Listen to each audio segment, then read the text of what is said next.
Good day, everyone, and welcome to today's DevOps.com webinar. We're excited that you've joined us. We've got a great security conversation going on. Actually, we're Security Boulevard today. So our topic is 3 ways to strengthen robotic process automation security with privileged access management. Certainly a topic I think a lot of us are dealing with. So many new applications been implemented in the past, I don't know, year and a half or so. This thing called a pandemic, Anyway, today's webinar, our panel discussion is brought to you by BeyondTrust. My name is Mitch Ashley. I'm going to serve as your host and moderator today. A little bit of housekeeping here, just so that you know we are recording the panel discussion.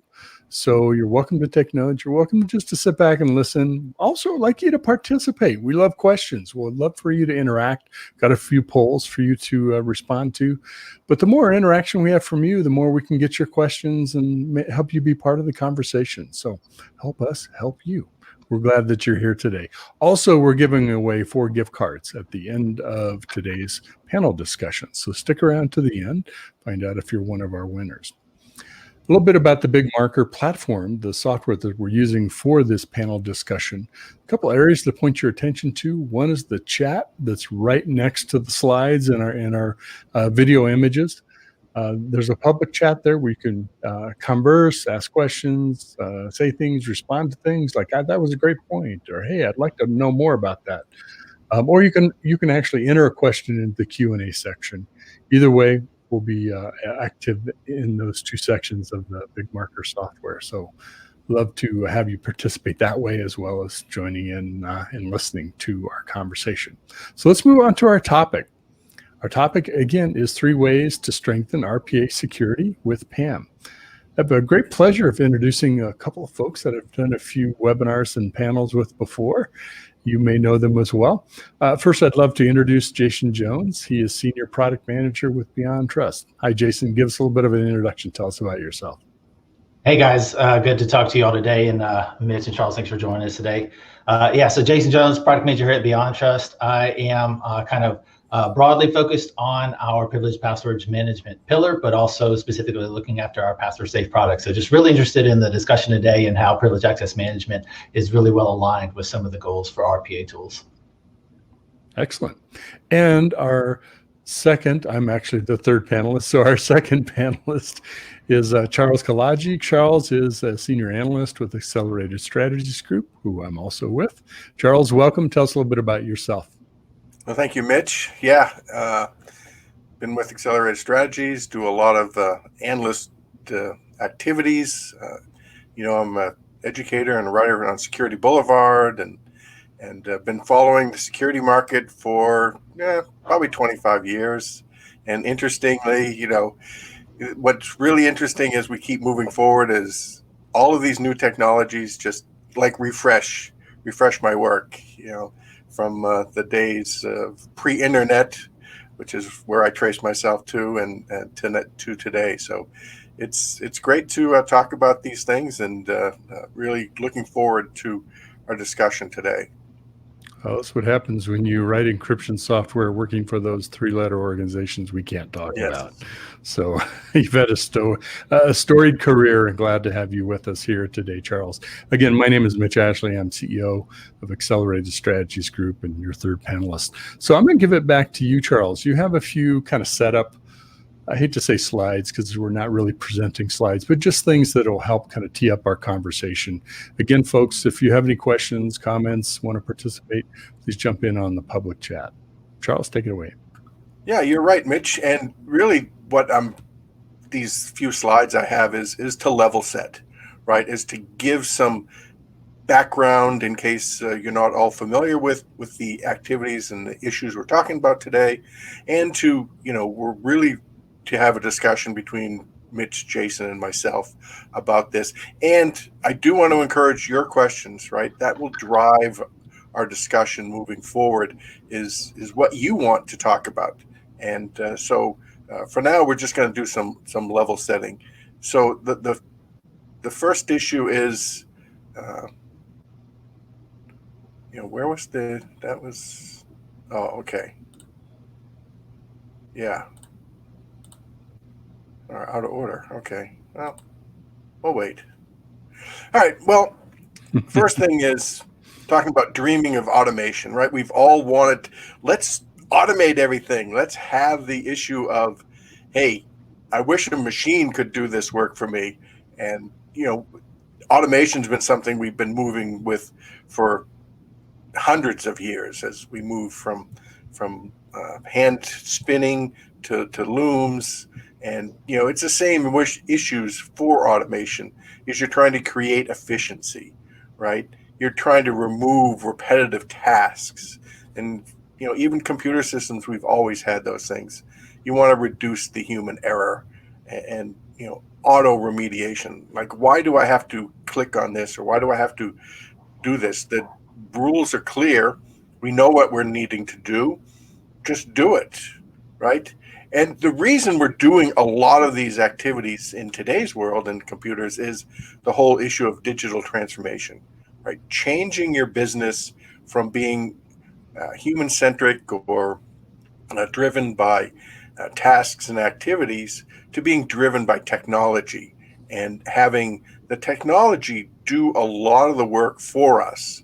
And why do you want to do that? Well, so that technicians or developers or just your whole staff can have more time to do value-added activities and not just repetitive tasks that need to be done. And a lot of this is associated with, we've seen a lot of it in the last year with the COVID, and I'll kind of talk about that in some more issues. But first, I think I have a question for everyone to jump into. So, Mitch, you want to take care of this, please? Yeah, we just started our poll. You'll notice there's another tab to the right called polls. Jump in, please respond. We're already getting some responses. And we'll share the results here once we get a few folks that have responded. Hey, let me take the poll too. I didn't realize I'd get that opportunity. That's great. Absolutely. No everyone gets to participate. This is free to everyone. And it's just I'm kind of curious on how many new workers your company has brought on the last few years. There's something called the Great Resignation going on right now. A lot of people are changing jobs, sort of pent up career changes, job changes, and new hiring. There's a lot of things happening in the market with people and their work. So, transition. Well, good. We're bumping up here. Let's let a couple more responses come in, and then we'll share the results. So, why don't I go ahead and do that? So, close the poll and share the results with everybody. I forget if this shows up on screen. I don't believe it does. But the results were, the question was that's up on the screen. The category 100 to 999 was 44%, so almost half of the responses. So a lot, right? Quite a bit. Second in that, and they kind of dropped down pretty quickly here. Less than 25 was 24%. 25 to 99 was 4%.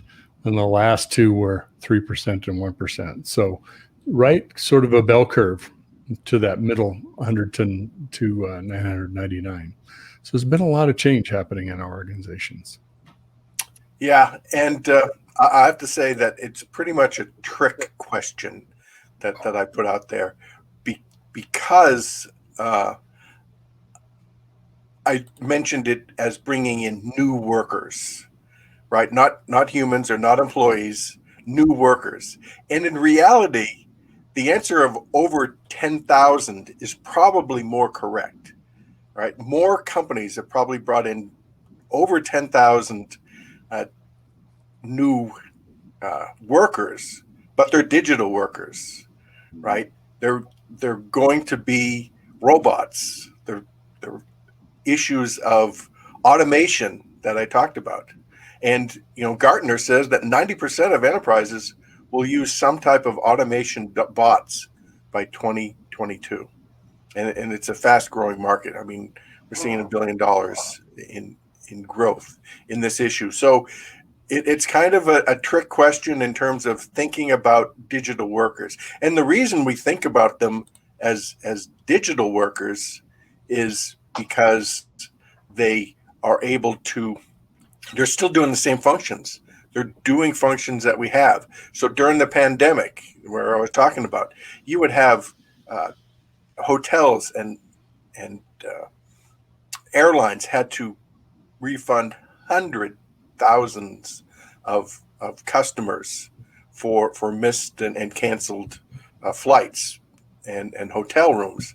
And if they had to do that with the employees on hand, especially because those employees were working at home and they may not even have the setup, so many of those companies had to develop those robots, and they used robotic process automation to get that done.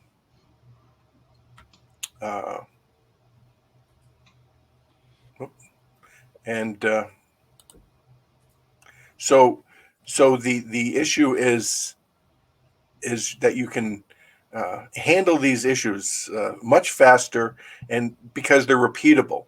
So the airlines and the hotels and other organizations were able to clear the backlog really quickly because they had simplistic, repeatable tasks that they could do. I don't know if many of you people remember the reason I picked that picture there. That's from a Simpsons episode where all Homer was working at home, and all he had to do is like every minute hit the yes button on his computer. Yes, the whatever, I think it was something about the cooling system, but it was yes.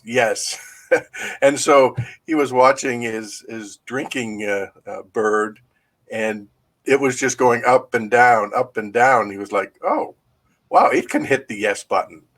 So, that was a simple, repeatable task that was being repeated every time. And we're getting faster services. Some of the companies during the pandemic, especially ones that were doing a lot of order, because we were ordering things overnight. And so they had 24/7 operations with bots that were collecting orders and beginning to process them because it was repeatable. It was something they could set a policy for, and there was consistent quality associated with it. So all of those things move forward with the issues. Now, when we think about these RPAs and these digital employees, digital workers, the issue is, and why we're here today, is you're giving them access to critical systems and data, right? They have access rights and entitlements. So let's start treating them differently, or at least needing to be associated with.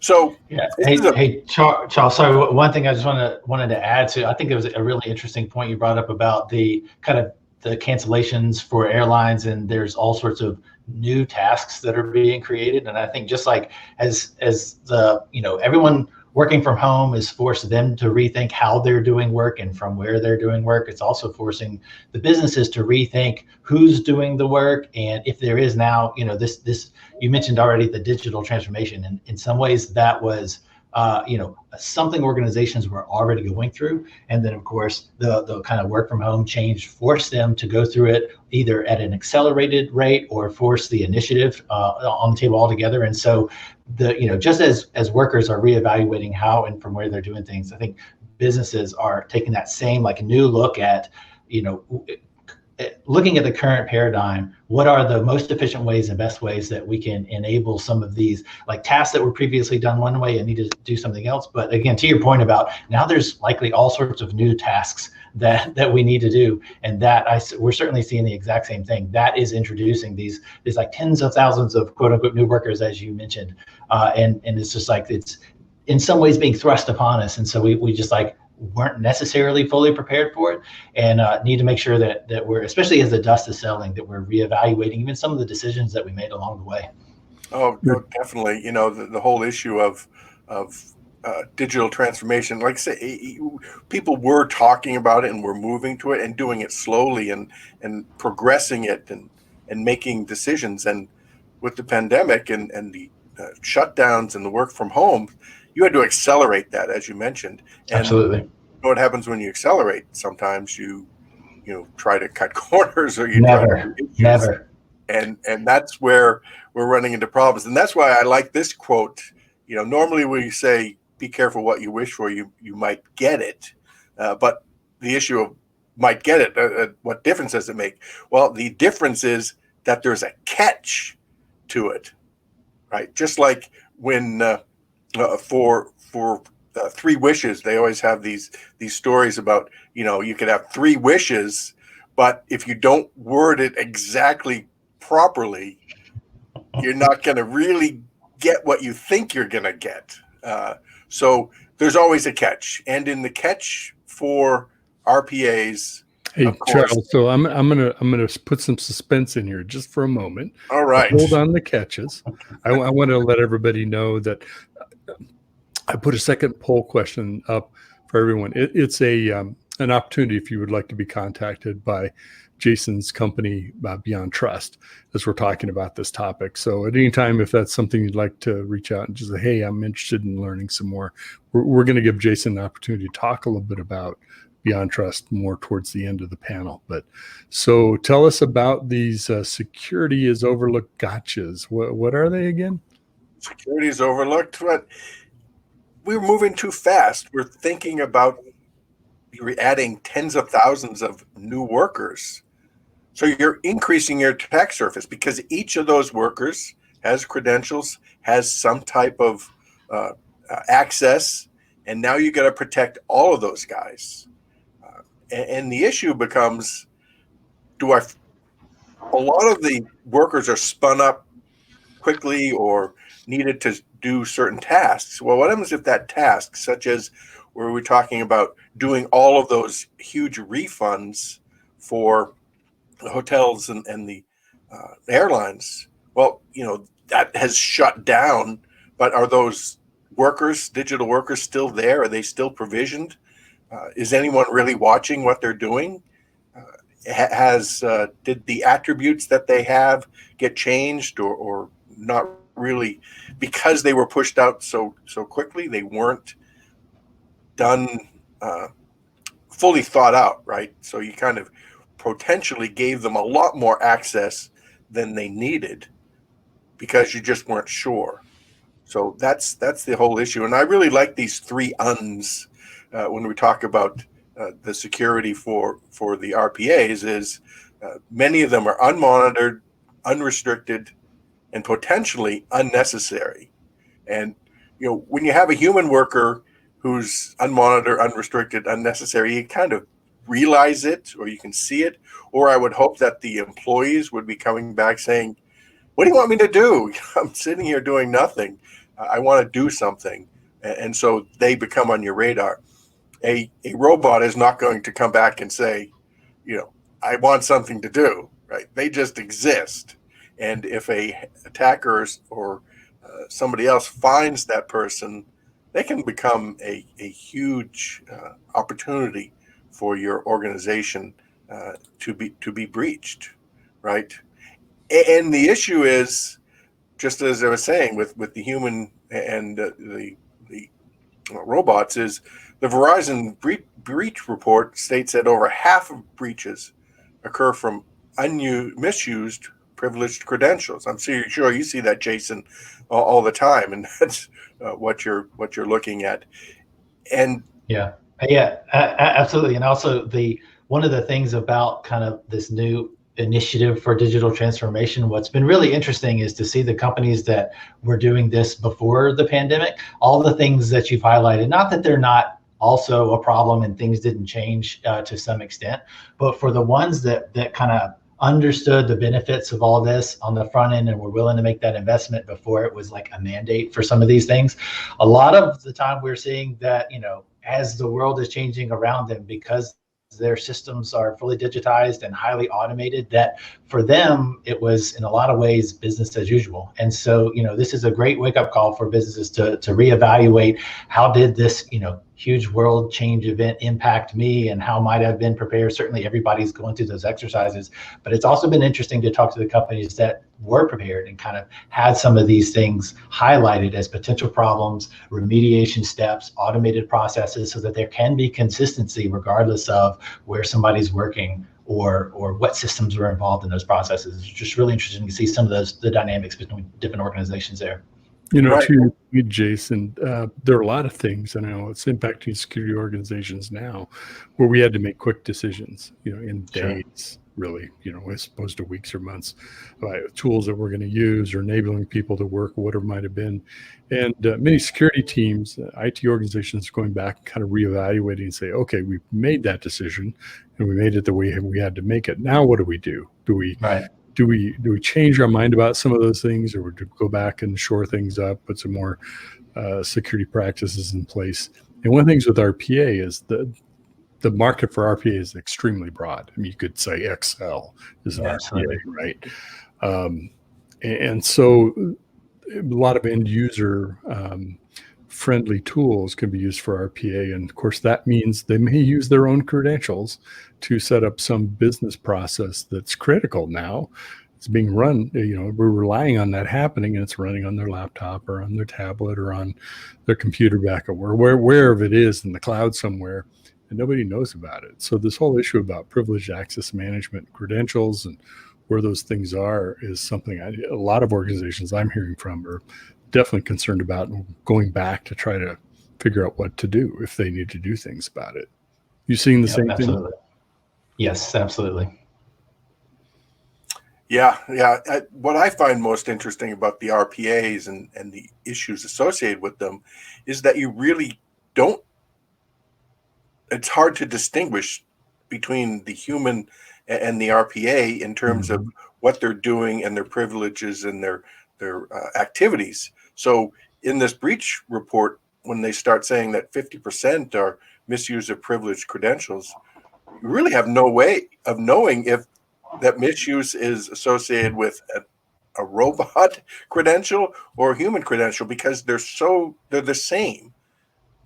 And because a robot is accessing an application using the ostensibly the same format, the same access activity that a human is doing. And just as you mentioned, Mitch, people have created some of these to alleviate some of their work flow, because they can say, hey, I can get this done. It's kind of like Homer with his mechanical drinking bird. People have, in different organizations, have been able to create their own robotic drinking bird with their credentials, I would suspect. And that can be a real issue because they're unmonitored or unnecessary. Our three uns there. So Charles, a way to point, I can pull down the slides for a moment. We can just have some conversation too and engage. Sure. I just wanted to, one more slide. I think I had one more slide just to talk about the identities. Okay. Managing the issues. So I just really wanted to put out here that you just have to treat your RPAs like human users. And that's where we were kind of talking about here, is that they are ostensibly a worker, and they're using the same sort of credentials. So you need to treat them like a human user with onboarding, offboarding, maintenance, and you got to give them that least privilege. You don't want them to have all of the access, and you want to have a time binder. Don't have these guys hanging around forever. And so that's really just what I wanted to just say at the end here is, hey, let's look at them as persons and act as the same sort of function. We don't need to recreate our identity management system for RPAs, right? We just need to integrate it, and I think that's all I wanted to bring out there. And I think the discussion is now we can now have a wide open discussion. Great. Let's almost think of it as a digital workforce, right, as well as a human workforce.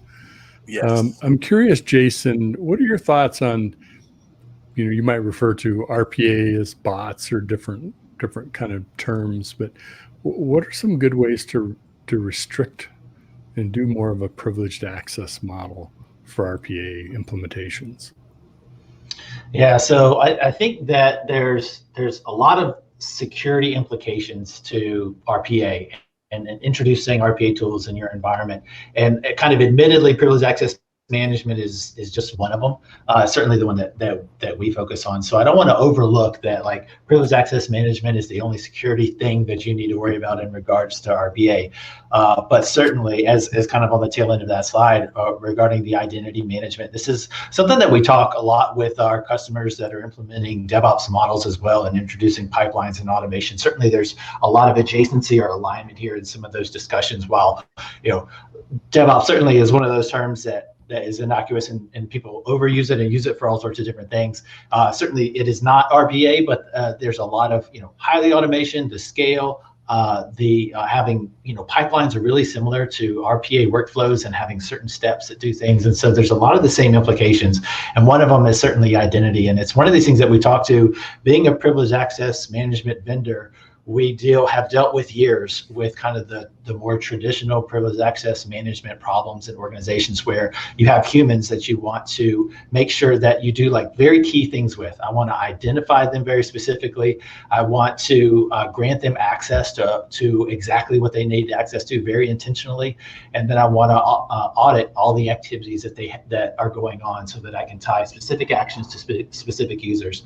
And just like you mentioned, Charles, this is like no different. Just because we have an automated workforce, these are still things that, granted, they're automated processes, but they're still, I want to know that this is an intentional automated process. I want to identify it very specifically. Even if you've got lots of different tasks and lots of different workflows, you can, certainly it's up to your strategy for how granular you get. It could be, identities per bot, it could be identities per task or per application that you're interacting with. There's all sorts of levels of granularity here, but let's be intentional about identifying the things that we need to grant access to.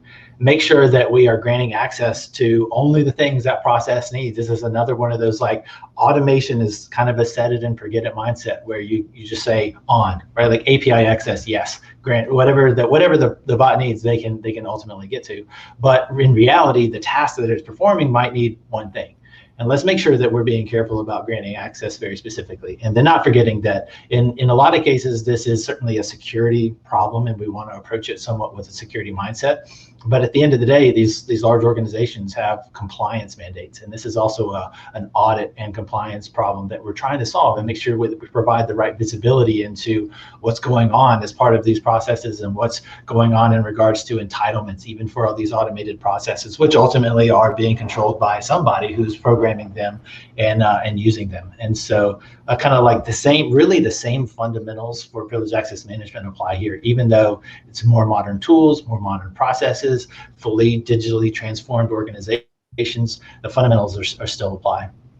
I think this is a really good point, kind of back to the sort of equating the digital and the human workforce.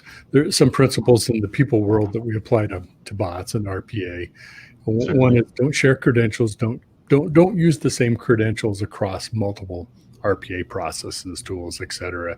You're repeating the same kind of problems you would have with users using the same, all of us using the same credentials, right? I mean, some of the basics like that, rotating keys or rotating credentials. Charles, you mentioned expiring. Making sure they don't hang around forever. Yeah, I think expiring is one of the keys for the RPAs, because one of the problems we had there was orphaned accounts, and unlike a human, a human's not going to come out and say something. So orphaned accounts just sit there unknown, and we all know how long files or other data exists within an organization doesn't get cleared out. So a lot of these RPAs probably don't get cleared out. You mentioned data, and it's not just the process that has to be secured, it's the data that it's accessing as well. So I think that's an important point to not overlook, right? Because, getting access to that process could wreak havoc, but also, of course, theft of that data or misuse of that data as well. I'm curious, do we need to have a human at the beginning of this process or at the point where we're going to set up credentials for an RPA process or tool? Are there automated, like I want to crest an account for my bot, things like that? Are there any good practices around that? Or do we always want a person in the loop at some point when this is being set up or secured? Yeah, I'll start taking that one and let Jason think about it some more. But the issue, and I've read many discussions and had discussions about the human element associated with the RPAs, and many organizations do treat it like a manager subordinate issue, where the human manager is the person that is submitting the requests for active access and explaining what they're doing and what apps they have access to. Just you do when you onboard a new employee. You say, you know, they need access to email, and they need access to billing, and they need access to maybe a help desk situation. So you would do the same with an RPA situation. So yeah, that front end is important, and it's very helpful, and it does provide that component. But as the security guy who always thinks of the dark cloud, not always the silver lining, is I do see the concern and the issue of, and I've brought it up a number of times, that human manager leaves, and his employees, his i.e. digital workers, may not be remembered, may not be thought of, and they become orphans. Their credentials still sit there. They are just hibernating, I guess we could say, or waiting to be activated, if you don't have the process that is going to be able to manage that. And if you have a human team and their manager disappears, they will at least to elevate that situation, whereas your RPAs are not going to. So now you have unmanaged orphans with unknown access that no one's aware of. So if you do that human management part, you still have to make it so that you're aware that if that employee leaves, that their robot army you're aware of them and can even pass them to someone else, or maybe that process isn't needed anymore, and you can shut them down.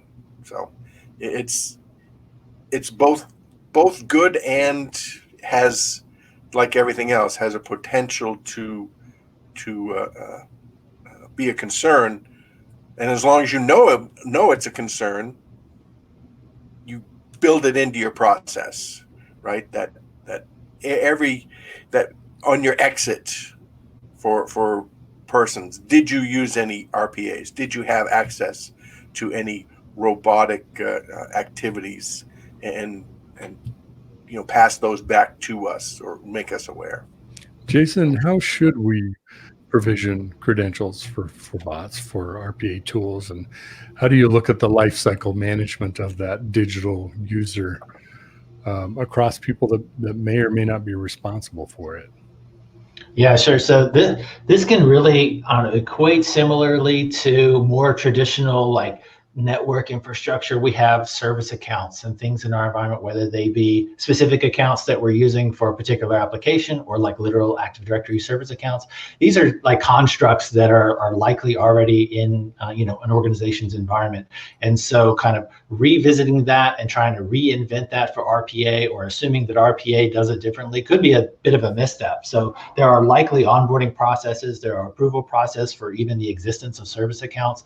That applies here. Just because it's a new tool, or just because it's at scale, doesn't change those dynamics about making sure that we're have the right, I don't know, as Charles already mentioned, the right onboarding processes for these services. Being able to do that at scale is part of the the RPA rollout in your environment, or even just like the identity access management governance within your environment. So really, it should look very similar to some of the things. Now, granted, we may need a slightly newer approach if we're doing it at this scale.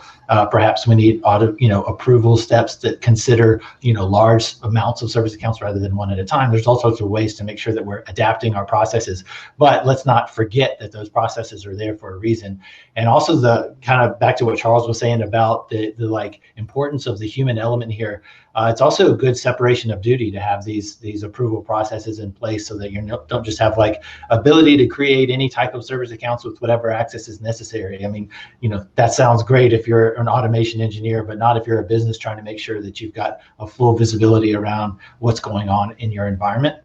And the other aspect of kind of human here is really not just in the person who's managing the RPA system, but back to the other departments that are included in all types of access in your environment. This is about the security engineers who are monitoring access and activity. This is about the auditors who are coming in to help you with compliance. Like, all of these different departments need to be considered as these accounts are being created and this access is being granted, and as people, the joiners, movers, leavers, certainly all the things they're responsible for are all part of that like broader view of identity in your environment.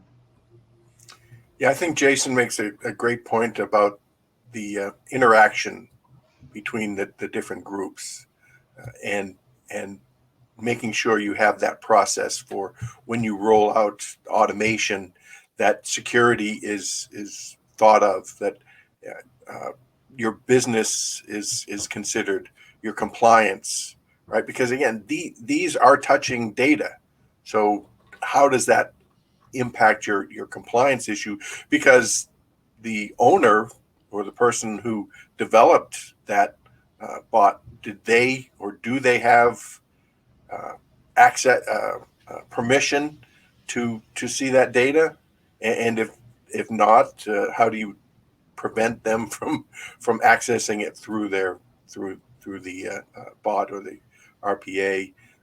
But all of the groups need to be done. You don't want to create your digital workforce in a vacuum. You don't want to just give a la carte to the organization, to the workers. It has to be a corporate decision, I believe. That's the only way you can make it work, and to make it valuable for the organization to move forward is to have it all part of the same issue. And I'm sure, one of the things we always talk about, security tries to shut these things down, but in today's world, they're not there to shut you down. They're there to enable it. And I think a lot of the activities, the identity management and the privilege activity and the auditing is all there to make this work and keep you from suffering a breach, because that's a worse solution, a worse outcome. Very good. I want to give you some time to tell us a little bit about some things that BeyondTrust has to offer. Just one quick question that I want to throw out there. Maybe it's not a quick question. We always talk about privilege and privilege management, access control, access management.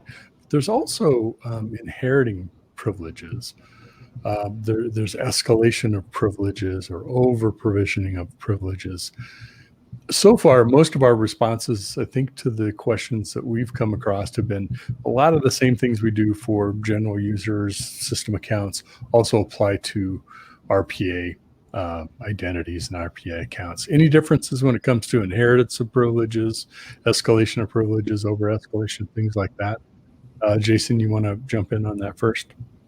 Yeah, I think that the kind of with the addition of RPA tools in the environment, it changes the dynamics a little bit in a couple of ways. So I don't know, we've already mentioned this nature of potentially users using their accounts as part of these RPA tools. And so something a user can do is now part of what an automated process can do at scale. And that is a bit of an inherited, risk, if you will, for that automated process that wasn't necessarily considered when you were granting the user the privilege to do it. And then there's also this nature of all the different, swim lanes for different RPA tools. And you've got lots of different tasks happening with this bot, lots of other tasks happening with this bot, and kind of the daisy chain effect of this leads to that and so forth and so on can result in this chain of events that gets you more privilege, and in itself could be an attack vector for escalated privileges that wasn't really considered when kind of the question was, I need a bot to do this task, I need another bot to do this task, and then at some future date, these two bots are now working together as part of a process. Having visibility of that whole picture can can certainly get complicated, and something that we want to make sure that we're not overlooking as we're granting access for these different processes and humans, and then what they can do with those privileges. Great. Why don't we do that? Let's go ahead and kind of give you the floor for a little while. And if you're going to leave us a little bit of time at the end to kind of wrap things up, Jason, let's see, kind of get you to your stuff. So if you want to walk us through some thoughts on this. Yeah, sure thing. So I just, in a lot of ways, this will just be a summary of some things that we've already talked about. But I think it's important to consider, what is it about RPA that creates these new, unique security challenges, especially as in regards to privileged access management.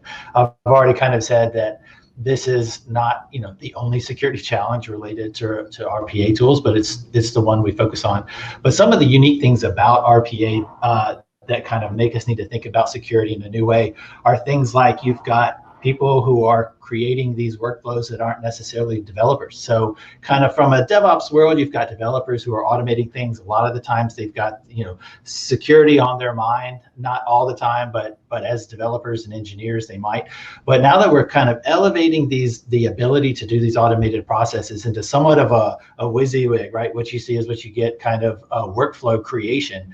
And you've got people who are just trying to automate a task rather than engineers who are trying to do specific things under the hood. You can kind of cover or obfuscate some of those challenges and some of the security implications of what's actually going on. We've also mentioned the scale of everything that's happening here. Anytime that you're doing something 1,000 times, it changes the criticality of that thing that you're actually doing. It's something that really changes the dynamics here. Is also introducing new technologies, especially when RPA tools, a lot of times we see them being used in conjunction with older technologies, because in a lot of ways you're automating something that a human would do through a regular interface. Maybe there aren't even APIs for this tool that you're interacting with, and so you're mixing new technology and old technology, and certainly the incompatibilities in between can lead to all sorts of unknown challenges and security implications there. And then kind of back to the privileged access management component of this, ultimately, these bots are accessing systems, right? They're interacting with business applications, they're interacting with data, retrieving account information to log into systems. And so this really does turn back into an identity problem and an access problem, something that we need to make sure that we're paying attention to as well. And then when you kind of think of all those things together, the scale, the type of workflows that we're creating, the implication of the bots themselves, all of this really does result in something we need to pay careful attention to from a security perspective. One of the ways that we've talked about this a little bit, one of the ways that you kind of mitigate some of these challenges is by monitoring. But that itself, from a RPA tool perspective, if that's kind of the topic at hand, there's certainly unique challenges there. Things like a robot's not going to raise their hand and say, hey, this environment looks a little bit different than the last time I was here. Certainly it's supposed to when everything's automated. But if something has happened outside of the processes, some attacker has come in and changed something, the robot's not necessarily going to notice that. We've also got back to the scale and the velocity of things that are happening here. This really creates, in some ways, a lot of noise. There's a lot of activity here. And so it really gives an attacker some places that they can hide where their activity may not be noticeable, kind of the leaves for the trees kind of thing. So we want to make sure that we're paying attention to that. There is also this notion, one of the security best practices is to do some anomaly detection about like, hey, this user doesn't normally log in between these hours, but when you've got bots working 24/7, as they can do, suddenly anomaly detection becomes a little bit harder to do. And then back to the privileges that we were talking about, daisy chaining of things, different workflows that weren't necessarily intended to be together, bots being granted different access, but then suddenly they might work together, and making sure that we're aware of all the implications of the combination of privileges that we're actually granting. Hey, Jason, if I can jump in, just remind folks we have a poll open if you do want to be contacted by Jason's company, BeyondTrust, find out more about this topic. Please respond to that poll. Also, there's a really good question I wanted to kind of toss out and see if you might want to respond to, Jason, Charles also.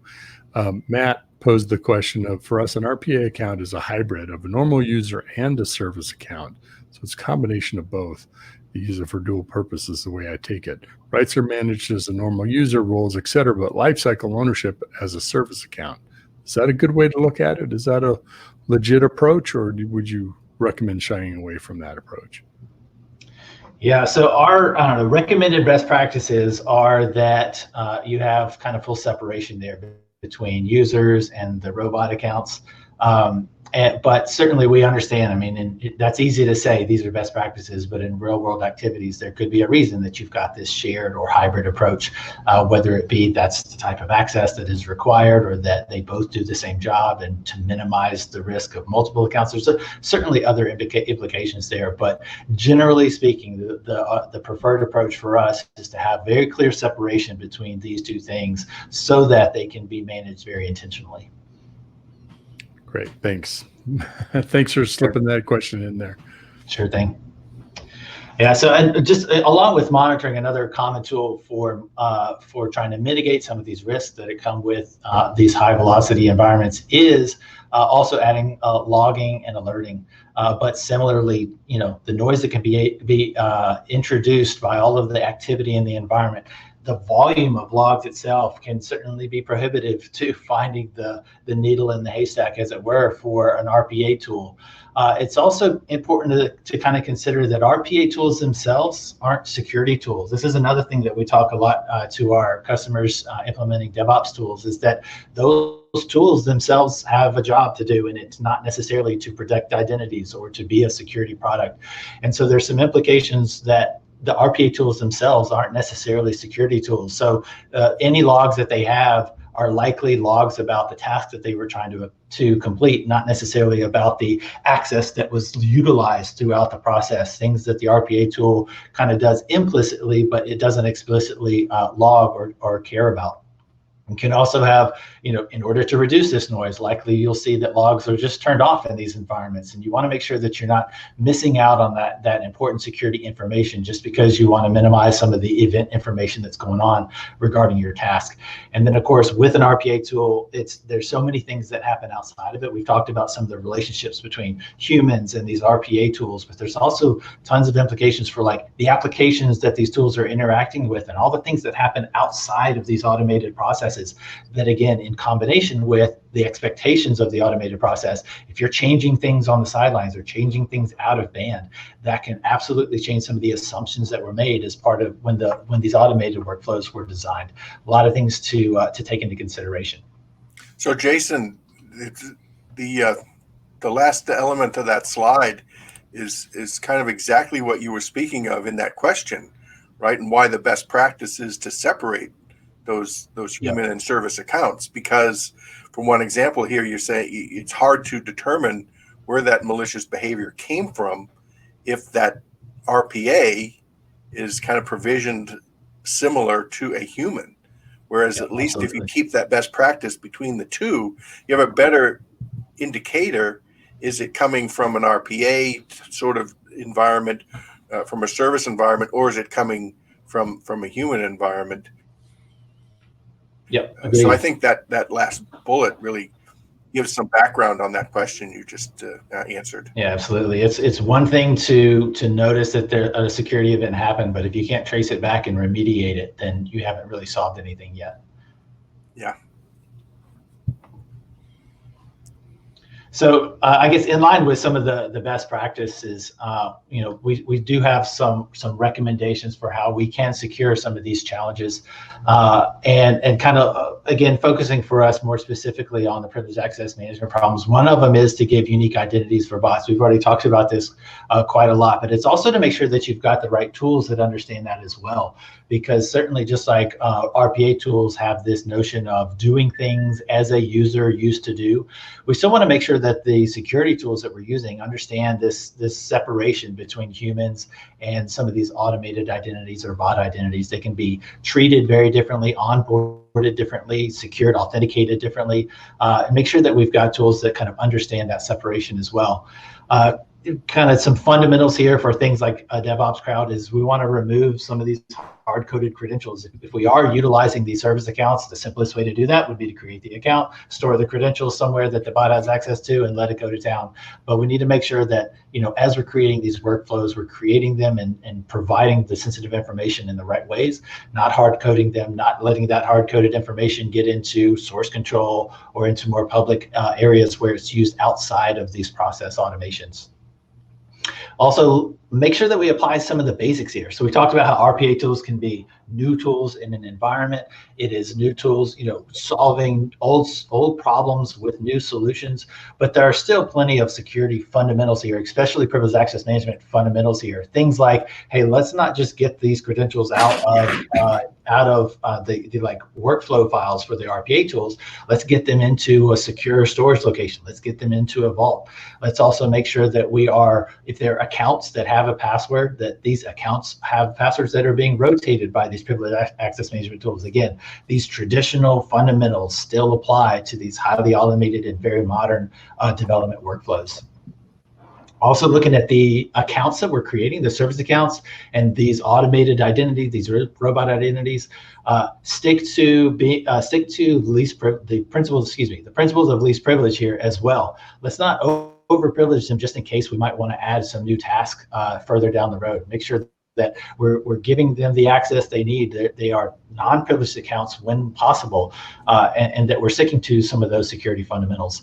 And then also, anytime we're interacting from one system to another and retrieving credentials and logging into systems and accessing data, let's make sure we've got encryption of mind here. How is all the sensitive data being encrypted at rest? How is it being encrypted in transit as robots are receiving it or using it? Are they storing it somewhere? Make sure that we're paying very careful attention to this sensitive information kind of in all touch points along the way. So quickly, this won't be, as I mentioned, I'm a product manager and not in sales, so this will not be a hard sell. I just want to make sure you guys are aware of some of the tools that BeyondTrust has in order to help solve some of these problems. The first one is with Password Safe, and this is our solution for managing accounts in your environment. It's largely focused on the human aspect of users accessing accounts for purposes of privileged tasks, getting connected to systems. Password Safe can manage these accounts as far as rotating them on a consistent basis, granting access to the right users, even monitoring and proxying the session. So as you're connecting to systems, make sure that we are providing visibility and a full audit trail into the activities that are happening while you're using these privileged accounts. And because Password Safe is holding these accounts and it is that secure vault for these accounts, also there's a full set of APIs that lets you interact with, and you can create service accounts in order to leverage these credentials. And so it aligns really well with RPA processes that need to leverage actual like Active Directory accounts or need to log into particular systems. Password Safe is a really well-aligned tool for that. And it's something that this concept applies no matter what RPA tool you have. So nothing that we've talked about here is vendor specific or a particular tool specific. This concept of needing access to an account for an RPA tool to log into something is consistent across all the vendors and something that we help our customers with in conjunction with those RPA vendors. And then lastly is our secrets management tool, which is DevOps Secret Safe. I mentioned a lot of the customers that we talked to in regards to their DevOps processes and automated workflows. Certainly that aligns really well with RPA tools. In some organizations, this might fall under your DevOps group, or at least they might be included. And so having a tool that understands the goal of automation and that is its primary focus, and having things like identities for applications and identities for automated processes. This is the tool that we have that is kind of specifically designed around those concepts and is a really good fit for your highly automated, requiring lots of scale. This is the tool that we have that meets all of those kinds of demands. So if any of this is kind of the topic itself is interesting, or there are particular products that you think are well aligned with some of the challenges that you guys are having, please absolutely reach out to us. Love to have that continued conversation with you guys. So Jason, that DevOps Secret Safe is really important, as I talked about early, about bringing this in early, right? Considering when you're doing your RPAs and you're developing them, you need to have that security plan. You don't just throw them out there and then say, oh, I got 10,000 new identities to deal with. So I think this product is really useful to being able to start, the basement, start on the ground floor and build up and increase your security aspects with your RPAs, as opposed to trying to change it after the fact. So Yes, I like that. certainly. Yeah, the DevOps concept that we talk about there is kind of shifting security left. Certainly, if we have these processes, we want to reevaluate them and apply security as best we can. But really, the absolute best way to do that is to get security included as part of the process as early as possible, so that we're building secure processes and not layering security in over after the fact. Certainly, that changes how effective it can be. Yep. Good. Well, so that's what I had from my perspective. Really nice. We had a follow-up question, was asking about user behavioral analysis is a good way to a way to detect things that might be anomalies or things that are strange in activities happening with RPA kinds of applications or implementations.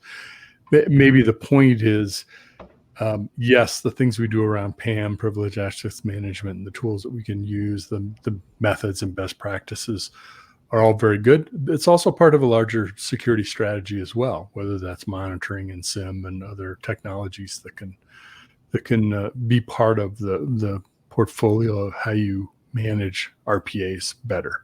Make sense? Yep, certainly.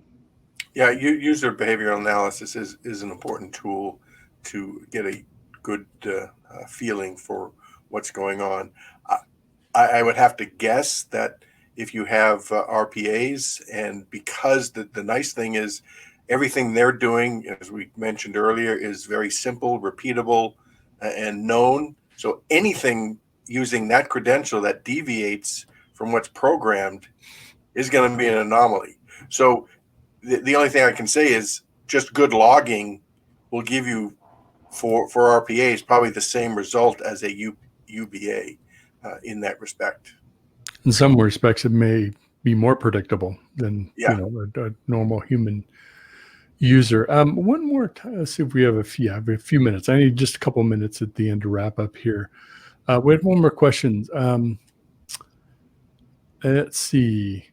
I would ask a question about different vendors and how about interoperability with PAM solutions? What are some of the things to consider, Jason, when it comes to how do you integrate your PAM solution with RPA tools that you might be using?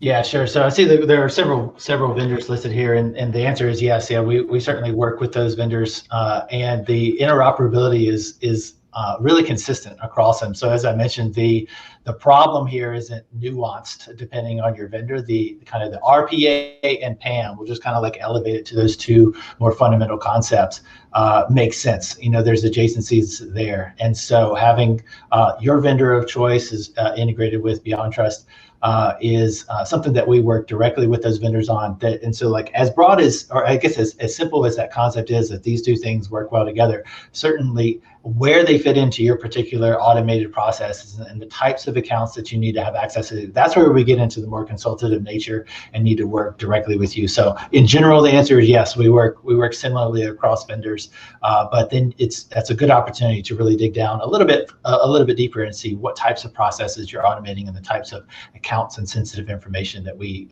need to secure.